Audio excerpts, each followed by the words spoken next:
Hey guys, welcome back. Once again, I've got Joey Farias. Wyatt Stone. There you go. And we are going to be covering the Erne, but not just how to hit an Erne, but also going over when is a good time to hit an Erne.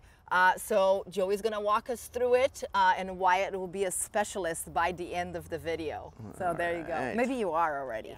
All right, so the Erne, one of the biggest things is knowing when to go, how often. I see that players, once they do it once and it works really well, they seem to try to do it over and over again.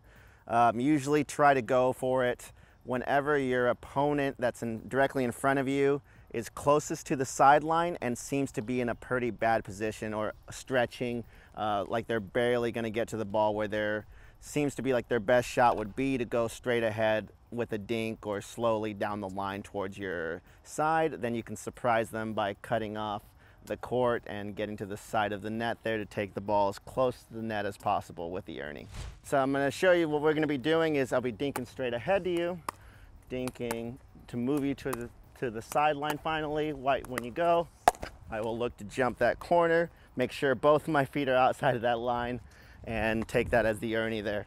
Once I see that Wyatt is going towards that sideline and seems to be compromised where he's barely getting there, I'm gonna kind of be following the ball already like I should whenever we're shifting with that ball. And once I see him in a bad position, I might step over with my right foot to start looking at that ball.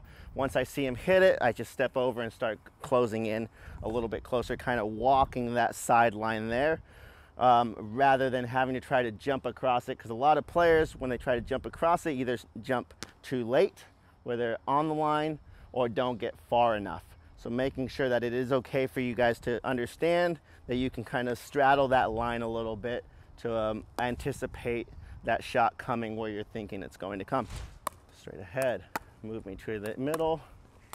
Good, towards that. Nice. Well done. Look at that.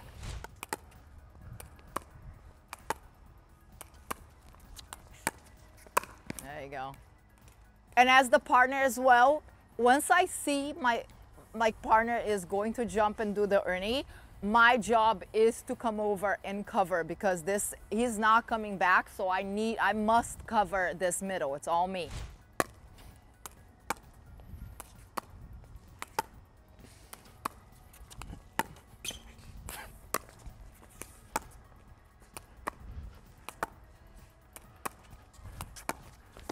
Ah, well done. Nice.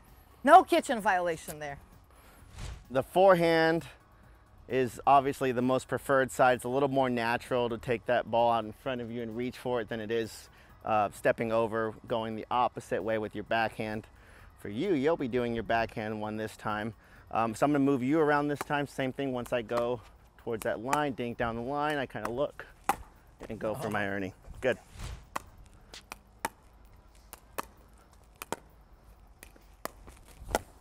Woo. All right, couple for you here, ready? So you're gonna move me towards my forehand. Good, move towards the line there. And Oh, what side of the paddle was that? haven't seen that shot yet, it's a new one. I know, that was the side paddle trick shots. There you go. There it is. Oh, nice. Good. Dink. Nice. The big three things that I see with the Erne, and actually the mistakes I see, is doing it too often, where your partner's supposed to help you cover the middle. Now, if you do it too often, they don't understand when they're supposed to do it. They you end up going so much that now they're overextending themselves in the middle, leaving their other side wide open, because they're expecting you to go for the Erne all the time. The second one is making sure that you understand if you can jump the kitchen or if you're going to go around it. So making sure you don't jump too late where your toes are on that line, and then if you're going around it and if you've touched the thing, that make sure that you get both 2 feet established before contact on that other side.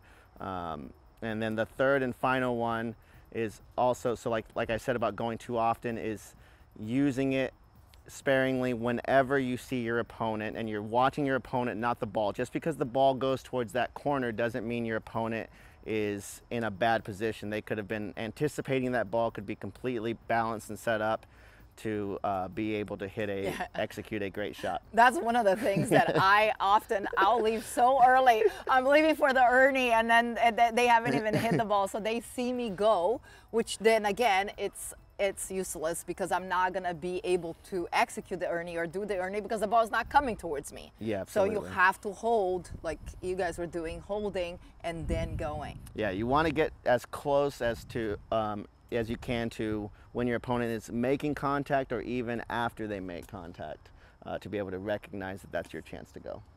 Once again, thank you so much for subscribing to our YouTube channel. And again, I want to thank Joey and Wyatt for being a part of it and doing the Erne. I know a lot of people ask about it. I am not very good at it. It's a work in progress. I'll get there. Maybe after I watch you do it more. But anyways, thank you so much. And again, don't forget to subscribe, and see you soon.